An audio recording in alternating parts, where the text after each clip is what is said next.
ايش تبغين انا حاضر، بس قولي ايه، بس وافقي نجاة.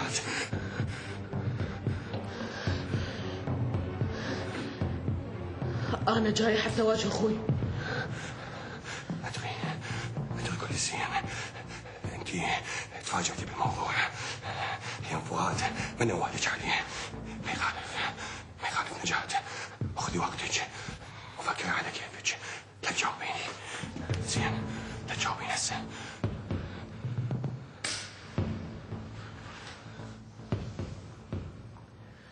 سامع بملك الدنيا شكفر، يو تخلي ملك الدنيا كله بيدي ما ارضى بيك، ودور لك على وحده ترضى تخلي ايدها بيدك، ايدك الغرقانه بدم الوادي. وقفي، راح نعطيك اسبوعين، وراها ترجعي لي جواب بالموافقه. واذا قلت لا يا نجاة راح ادز لك 300 معتقل من الثوره لآليتهم بتوابيت. تابوت يلحق تابوت يلحق تابوت، واولهم اخوك حسان. صهيب. نعم سيدي.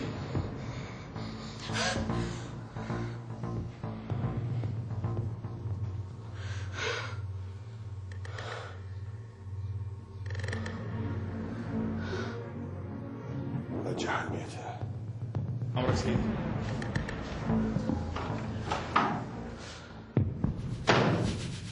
تفضل نجاة.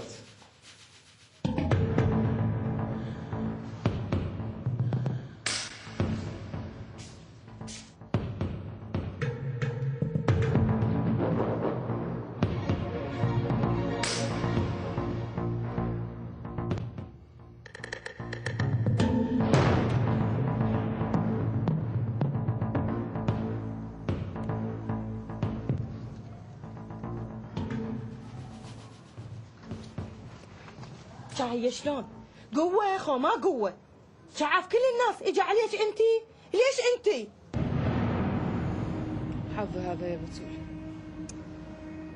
هسه اخاف يخلص الاسبوع ويروح يسويها صدق هذا المعزة. يسويها وعنده احلى من الشكر. واللي كان اخاف لا دم الوادم يطيح برقبتي. كان ناس هم ينطونك الحق، كان هو الزواج قوة مروة. ولش بتول محتارة، شلون طرقع وراح تطيح على راسي؟ اذا كلش ارضي. اقول لك شني؟ تردين اصبح وامسي بوجه ابليس؟ ما يخالف نجاة، راح تتعودين عليه. ولك شو اتعود؟ اندفن وانا بعد ما اشتم الهوا. اريد واحد بس يقول لي شاف مني، كنا لا تخلص هاي الطرقعة على خير. هسه فؤاد رايح له، راح يشوفه ويحكي وياه، بلكت يقول له تبطل من هالسوالف ويبطل. فؤاد صار شهر يدري وما قال لي. ليش خويا ليش هيجي؟ جا هو حتى اذا قايل لك جا وانت ايش تقدرين تسوين؟ جا خذيتك وهجينا، كان احنا المكان بس الله يدري به.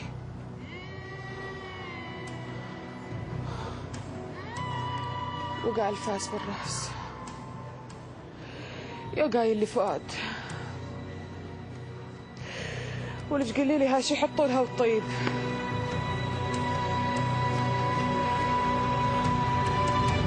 شفتي ام شاكر؟ كلها منك. لو مخليه نجاة تتزوج شاكر كان ما وصلت لها المواصيل. لا ابو شاكر، الصوج مو صوجي، صوج نجاة. شاهين شافها تهد بالعواميد، قال ايه هي هاي. كان وش العين تشوف والقلب يرف، هالعينه شافت نجاة وقلبها رف عليها. بعدين هي وين لاقيتها؟ خلها تعرس. شاهين مال وجاه وسلطه. بالله هو هذا اللي قدرتي عليه؟ تاخذي لها واحد ايده والساطور؟ هسه كل هذا الحكي ما يفيد. نجاة ما تريد الشاهين، وهو لازمها من الايد بتوجعها. اذا ما وافقت صدق راح يدب لها يوميه لشباب البيت. والله شو اقول لك، هاي مصيبه ما تسولف. فؤاد رح يروح على باهرة ويروحون على شاهين، بلكي يتراجع. واذا ما تراجع شلون؟ دقات شاهين هواي مثل ذني واكثر بعد. عندنا مجال اسبوع، بل كتمنى لما يخلص الاسبوع نلقى لنا حل ويا شاهين. فؤاد، اذا تريد تسلم على نفسك اطلع من هذا الموضوع، اطلع من الثوره نهائيا. شاهين اسمعني زين، ترى الموضوع موضوع كرامه، انت ما تجبر امراه على الزواج. فؤاد، نجاة هانتني ولازم تدفع الثمن، خليها تدفع الثمن غالي، هي وكل واحد يوقف وياها من اهل الثوره الخونه. الظاهر انت وصلت لمرحله ما لها علاج نهائيا.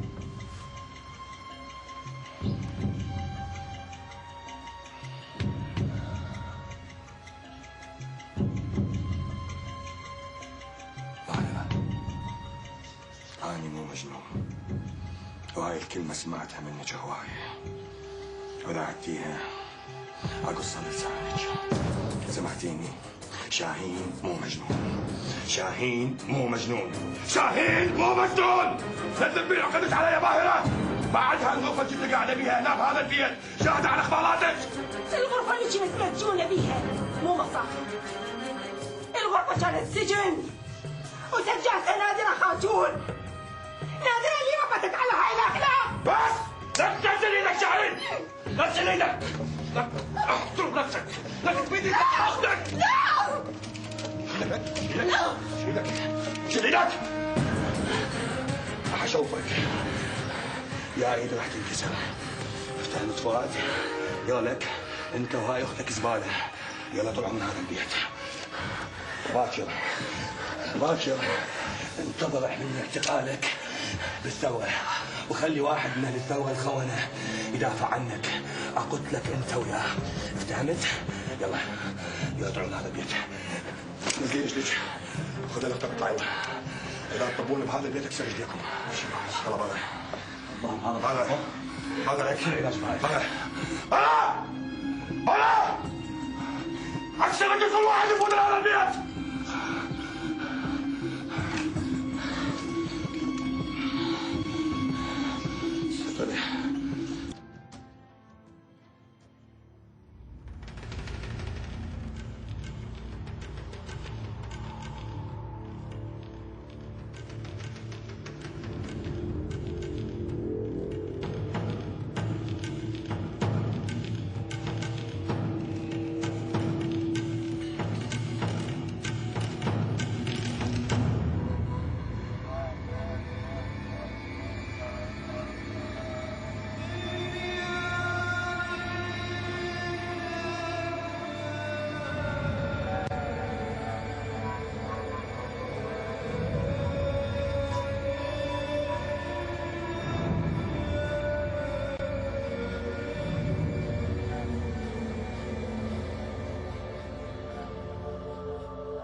من عندنا ويا شاهين، وين نروح من ايدك؟ وين؟ الله لا يطلق شاهين، الله لا يطلق شاهين. حسبنا الله ونعم الوكيل. شاهين وين نروح من ايدك؟ سود علي يا فؤاد، واقطع لي يمي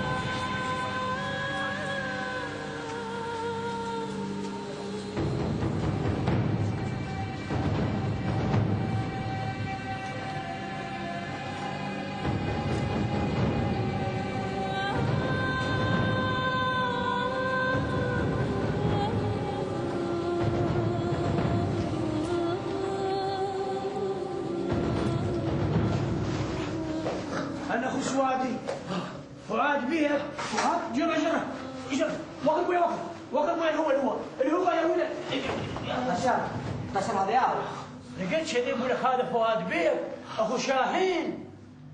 فؤاد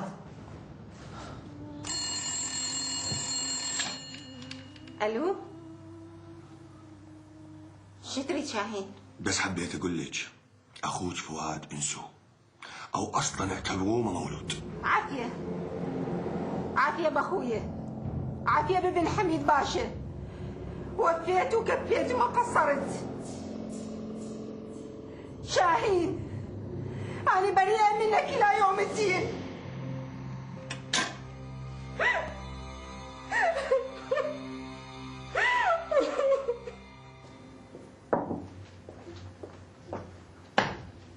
هلا فوز، شو الاخبار؟ سيدي عبد الشاهين انتقل فؤاد بطريقه مذله يريد يستفز الاهالي. اجا الوقت اللي لازم اتصرف به لشكيب نهاد. سيدي انطيني امر وانا اصفيه بيومين. تصفية شاهين ما راح تحل الامور. اذا ما شاهين راح يترك وراه ملفات قد الدنيا. راح تنحل قضية الموقوفين. يجوز الحكومة تعدمهم، يجوز تحجزهم، وش يصير؟ سيدي ما عندنا خيار. لا ماكو خيار. خيار المواجهة.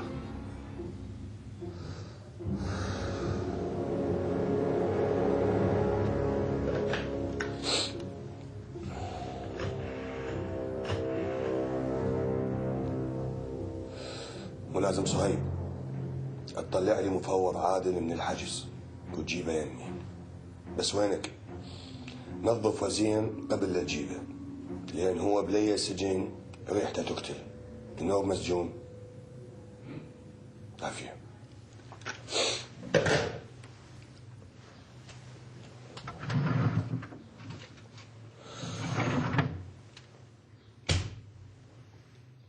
وين الشباب النشامه؟ اليوم نروح الدار تلمن ونحرقها على رؤوسهم حرق. يلا وين رايحين؟ جانا ايش حكينا؟ ايش قلنا؟ استاذ فؤاد مو افتر عليكم واحد يا جماعه لا حد يتواجه ويا الامن، هاي حكومه مو هونطه. شاشون نخليهم ياخذونا واحد ورا الثاني يوميه واحد. يلا شباب عليهم. بسكم وكبلة طرقاعه ما حد يتحرك بكم، لا تجيبوا المشاكل المنطقه. ابو الرحمن تروح لابو شاكر وخليه يجيب هاي الطرقاعه. شلون؟ تفضل. هذا بصفحه ولا بصفحه، تروح لابو شاكر قل له طرقاعه راح تصير هنا. يلا روح، ابو شاكر هو يحلها. زين ايش فيك شو تركب؟ خير؟ يا خير هذا يا خير، كلهم ملتمين وين بالقهوه؟ ياتون شايلين عصي وياتون يهجمون على دائره الامن واللمه بالقهوه. قلت لكم عزل اليوم راح تنهزم القهوه. خلينا نشوف ابو شاكر بكى تجي لنا حل هاي المشكله. وين ابو شاكر؟ راح هو وام شاكر والسيد كلهم راحوا الراسخيه وملتمين. ايه لما ويلي هم لما سمعي اخذ عيسى وياك وروح للبيت ولا تطلعون خلي شوف ابو شاكر. يلا امشي امشي يا ما نروح لما يا لما امشي اسوي لك اكل. اكل شابه عبه خليها قلبك. يلا يما يلا. لا تبكين بنيتي لا تبكين. أنا الليلة آخذ جماعة منا ونطلع البيت حميد باشا نواجه شاهين. أخلي يعرفك وعشاير تطلع. مو بكيفه مو قطرة ياخذ ويزن. فدوا عمي ابو قسمه خلص الفؤاد. تعرف اذا بقى بين ايدين شاهين قلت له خلاص وانت ادرى الناس بي. ادعو من الله يا بنتي يكون شاهين من يشوف الناس يخاف ويرضع. اخاف راحتكم الا يعتبرها استفزاز. خليه يعتبرها استفزاز. هناك انا والزلم الخيره نعرف ايش نحكي وياه. المهم يا بنت عمي نوصل ونحكي، واذا ما جا ويانا بالحل ساعتها نعرف ايش راح نسوي. نجيب كل عشايرنا من الناصريه والبصره والعماره وكلهم متفقين، وساعتها نسوي دمها للرجال. ايه وانا اول وحده تطلع وياكم. على كيفك عمي هي حرب خوم وحرب. شاهين سواها حرب خليه يتلقاها. عمي ابوي انتي هاي حكومه وعندها سلاح يا ابو سلاح، وترى ما عندهم مانع يضربونكم بالطيارات ويسوي لكم الثوره ويرجع. عمي احنا نريد نتفاوض ويا شاهين بالعين والاراتي، مره مرتين ثلاثه بلكت ولعل نوصل للحل، بس كل شيء ولا بالسلاح والتهديد.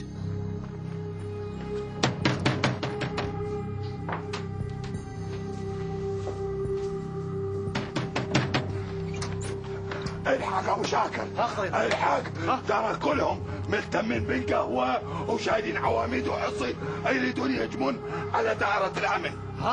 ها شنو اذا ما تلحق ترى تلاف روح جيب سهل وياك وتعال.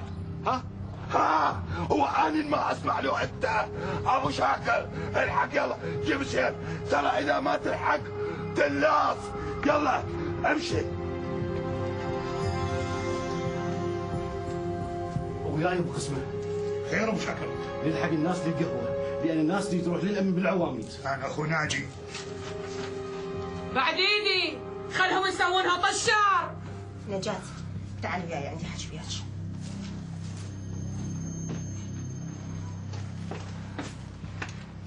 نجاة هسه كلها بيدك، اذا صارت وحده من اثنين انت ليش متوافقين على الزواج؟ انا اعرف هذا الشيء صعب عليك، بس يا نجاة ترى شاهين انت تقدرين تعدلي، بعدين بزواجك منه تنقذين هوايه ناس، واولهم اخوك وفؤاد وطالب وكل اللي ساجنهم شاهين.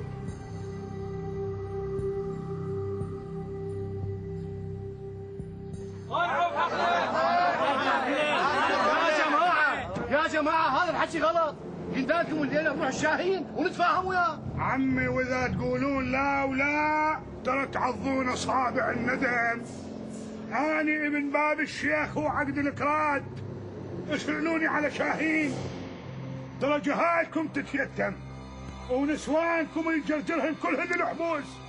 عمي هذا ما عنده لحيه مسرحه. ايه شفتوا بعينكم مرة كبيرة راسها مليان شيب وذبها بالسجن. ترى هذا الشخص اللي تردون تروحوا له تتهجمون عليه هذا ما عنده لا غيرة ولا ناموس، ولو عنده غيرة وناموس ما بهدل اخوه ذبه بالسجن. وياما وياما فيا جماعة تهدوا بالله وتهدوا بالرحمن ولا تسوون دمها للرجال. يلا الله يرحم والديكم، ذبوا هاي العصي والعواميد من ايديكم.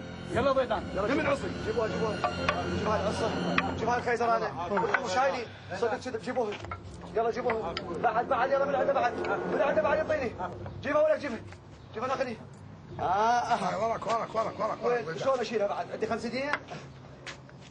عود سوي لهم شايات. شلون؟ شايات! ايه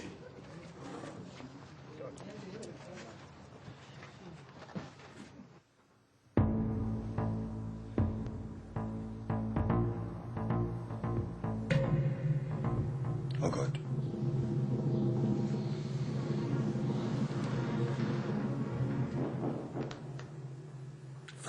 حجزك انتهت مفاوض عادل،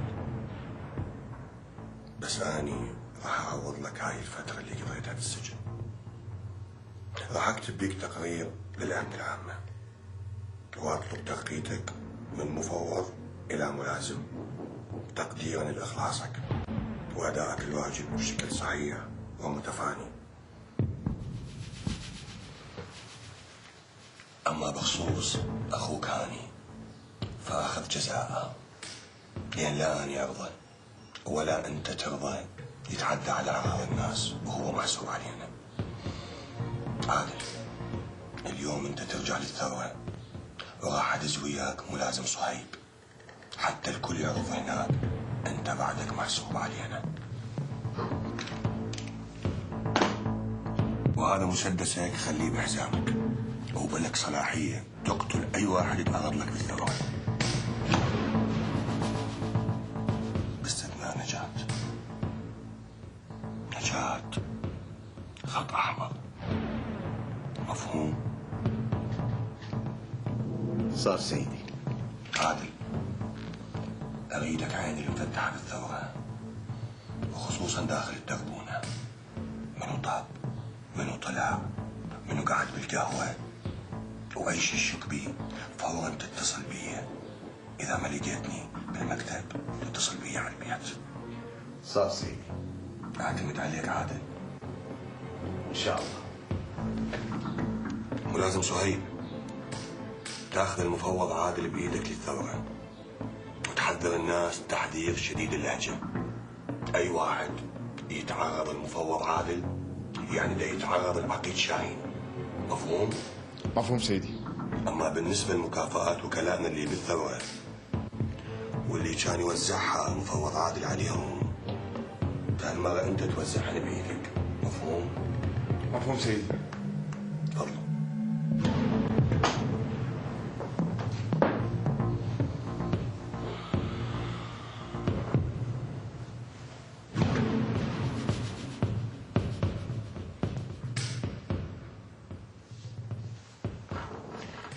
كل من يحود النار الخبز ده. أم مراد تريدك توافقين حتى يطلع أخوها من السجن.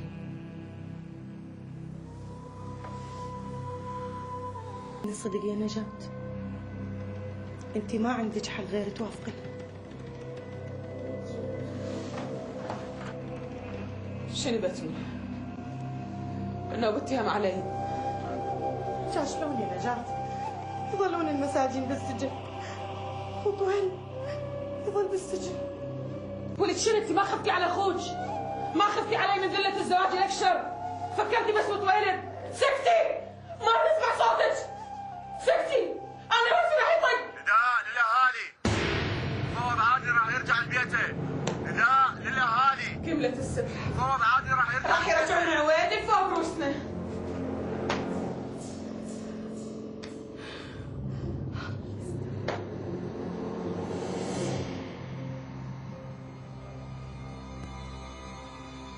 سمعوني زين، اي حركة تجاه مفوض عادل عنده صلاحيات يتصرف بسلاحه، واحنا نعتبر اي اعتداء على مفوض عادل اعتداء على الدولة، وترى تصرفنا يصير وياكم غير شكل. عمي، ما دامك جاي من طرف العقيد شاهين، اريدك من ترجع تقول له اكو جماعه راح يجونك للبيت حتى تحل الموضوع كله. منو انت؟ شو ما شايفك هنا؟ فوض عادل؟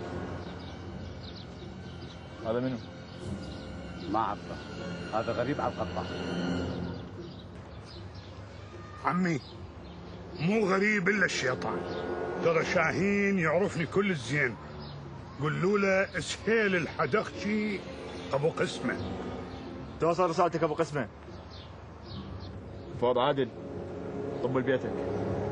صار سيدي. يلا الكل يتفرق، ما اريد اي تجمعات هنا. يلا حرك، امشي.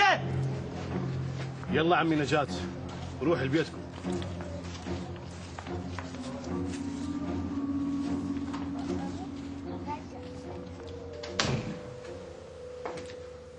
سهيل حدك شيء؟ حسب ما قال لي هو سيدي. ما شاء الله. عبد الكراد وباب الشيخ مسوين تحالف ويا الثورة. الطيور على أشكالها تقع. لا يعرفون الصلاحيات اللي منطيني إياها أبو حرب تخليني أرجع أمجادي وياهم وأسحقهم ويا الكعب.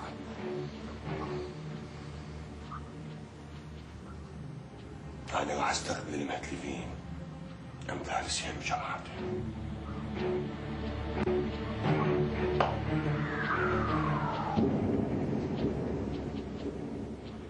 وقتها لكل حادث حديث.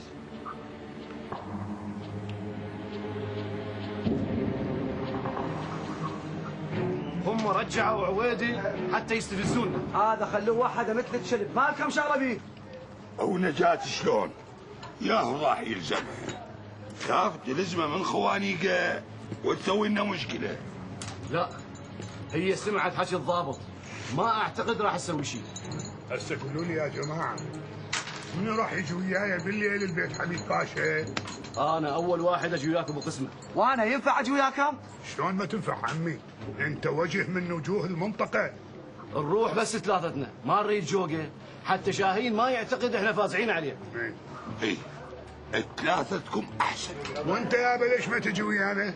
شلون يجي ويانا؟ شاهين اذا سمع شلون مالته غير يورث. والله يا عمي مرمرني بالسجن، يعني من اريد اسمع لازم اسمع السجن كله. خلف الله عليك ابو قسمه، معناته اني اطرش. يعني تريد الصدوق؟ الاطرش احسن من عندك. شلون؟ الله يساعدك ضيدان عليه. اي والله اخوي وغصبا ما عليه يتحملني. اقوم ابدل لكم الشايات. يلا يا بلاوي. احسن ما تقول اهو وشنو. يا استاذ فؤاد، الله شنو انت من بني ادم؟ عرفت الجاه والمال وعرفت لندن كلها وجيت هنا داعي للفقراء والمساكين. ايش كثر احكي عنك غليل وروح ابوي. ما شاء الله على راسي انت على راسي وروح ابوي على راسي. مطشر ها بالع مدرسه ما زعاطيط شنو؟ غير ما سكتت ابد خليك تلتس الرجال. مش هذا الزلمه ايش ما احكي عنه ارتاح، لان خوش زلمه معدل. اشوفه شوفه ضحك روح اضحك للدنيا تضحك لك. انا مطشر يا ابوي كافي دوخذ لك كافي جر لك نفس شويه كافي. ما جر نفس، مش هذا زلمه معدل لازم واحد يحكي عنه. شو يصير خليه يصير. يعدمونا يشنقونا هو العدم نفس الشيء. بعد احنا منتهين بس شنو ما يدوم الا وجه ربك الكريم، ما يدوم. اقول لك استاذ ما دام هي فرصه احنا راح يعدمونا بعد. احكي لي على السوريين هذا جماعه اللبن. السومريين مطشر. شو اسمه؟ السومريين. اي هم السومريين جماعه اللبن.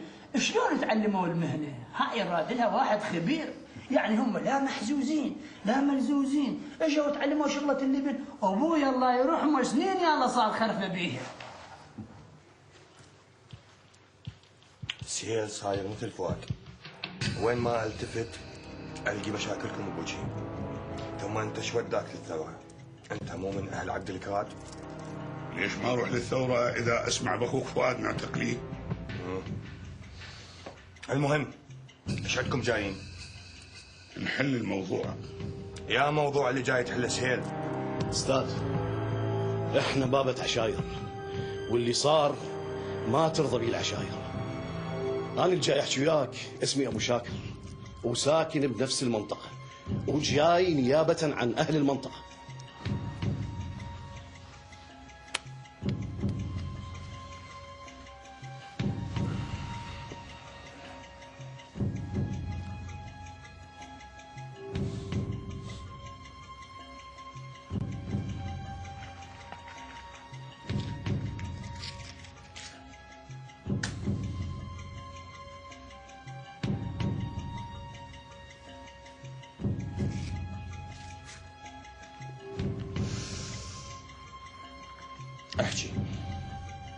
احكي يا ابو شاكر اسمعك.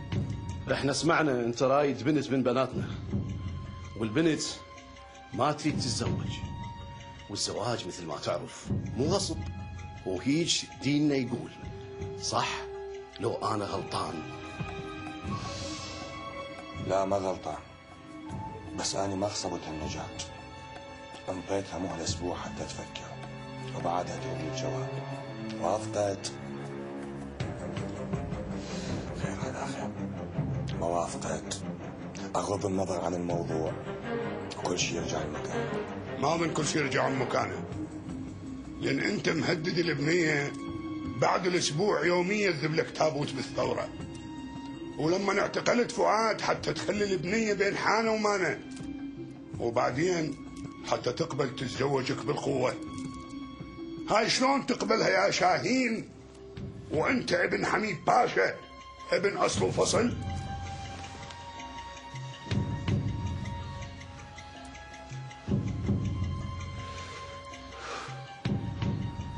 لك اني ابن اصل وفصل غصبا عليك او هنخلفك، وانت بالذات سهيل تعرف شنو اصلنا وشنو فصلنا. سنين وانت تشتغل عندنا خدام وتاكل من زبالتنا، هسه جاي وجايب ذول الاثنين وياك وصاير براسهم شيخ عشيره. لهنا وكافي.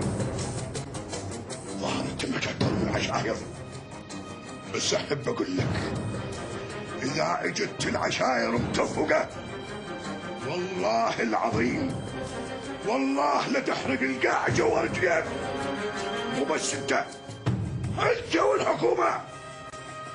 دير بالك تندق بالعشاير، ترى اذا انفتك خياطها لا انت ولا الحكومه تقدر تخيطها. سمعت لو لا؟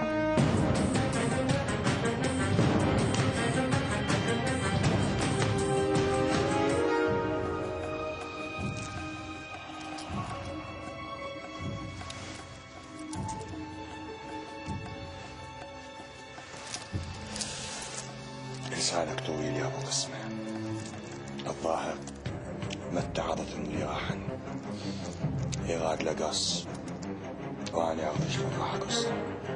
انت الظاهر ما تحترم لا صغير ولا كبير. تعرف نجاة ليش ما رادتك؟ لان تعرف انت شني، او تخلي يمر الاسبوع ونشوف احنا لو انت. انا اقول تتفاهمون وتحلوها. خلي هو يقول اذا عنده حل. الحل ثلاثتكم برا.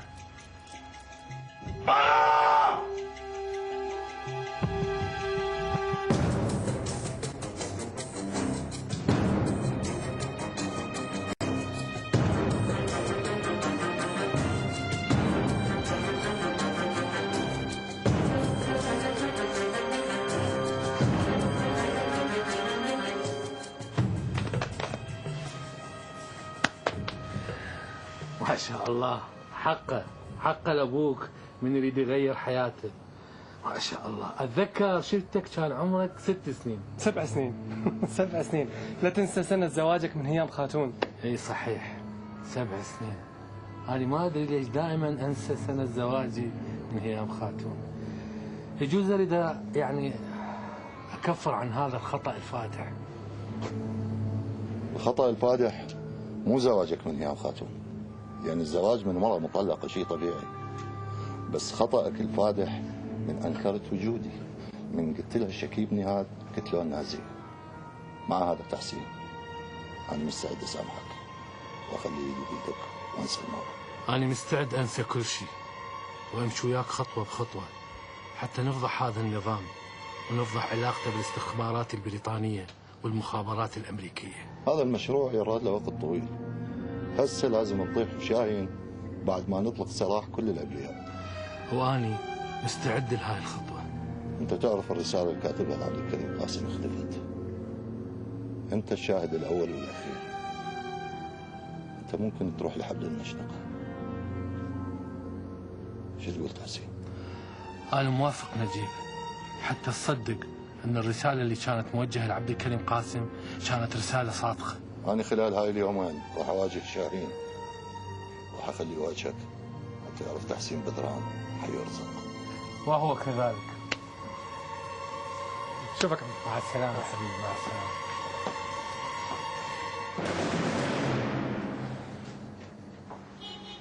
شنو القضية سامي؟ ايش بيك بابا؟ ماكو شي بابا ماكو شي. شلون ماكو شي ابني؟ طول الطريق ما حكيت ولا كلمة، حتى من شفت تحسين بدران كان كلامك وياه جدا محدد. انا شفت تحسين بدران وبعد ما اريد اشوفها ابد. يلا مهما كان تحسين بدران باستعداده للتضحية يخلينا ننسى كل شيء.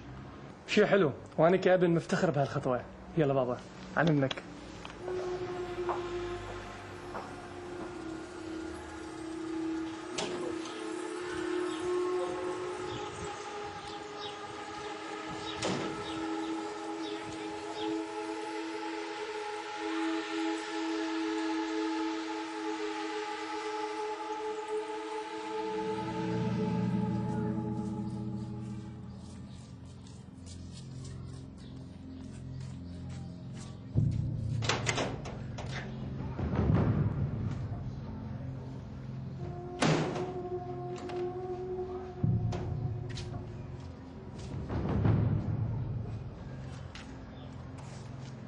خوش والله خوش.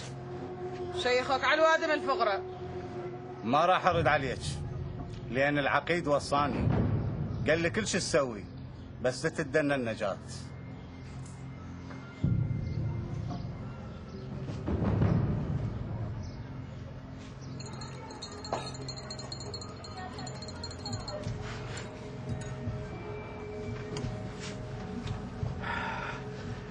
اقوم اطرده.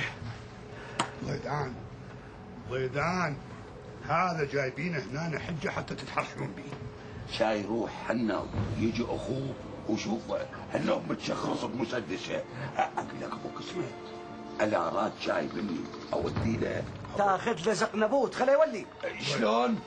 مو وياك ويا عم ابو قسمه. ضيدان وضع صارك. اشو تبسبسون؟ ما عاجبكم؟ انت ضيدان فتشايخ ضير. شلون؟ طرش اللي طرشك. عيب عويد العيب المثل يقول اقعد اعوج واحكي عدل.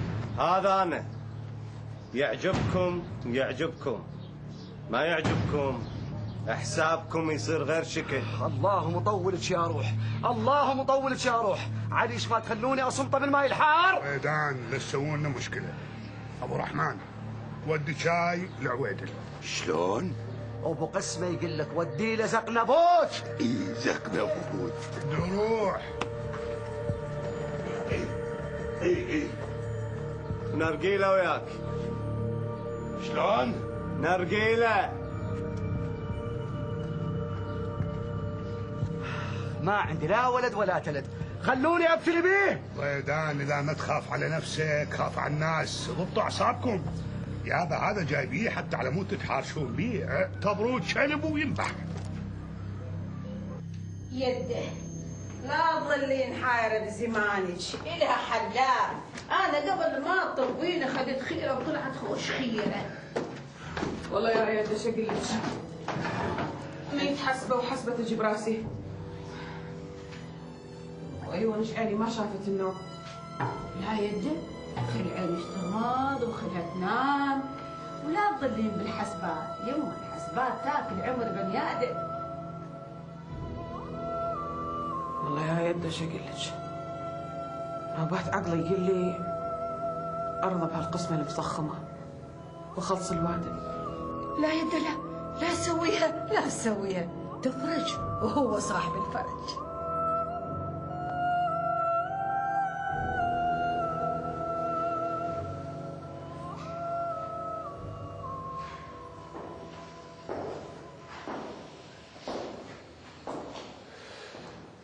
لا تتصور قضيتك لو تبطل قضية نجاة أبدا. الملف اللي بإيدي بيكون اعترافاتك فؤاد. لقائك ويا شخصيات معارضة للعراق، تحريضك للشباب من الداخل، اجتماعك ويا أحزاب وقوى معارضة لحزب البعث العربي الاشتراكي، وآخرها اعترافك الخطير. اعترافك شنو شاهين؟ اعترافك اني راح اتوقع بعد شويه.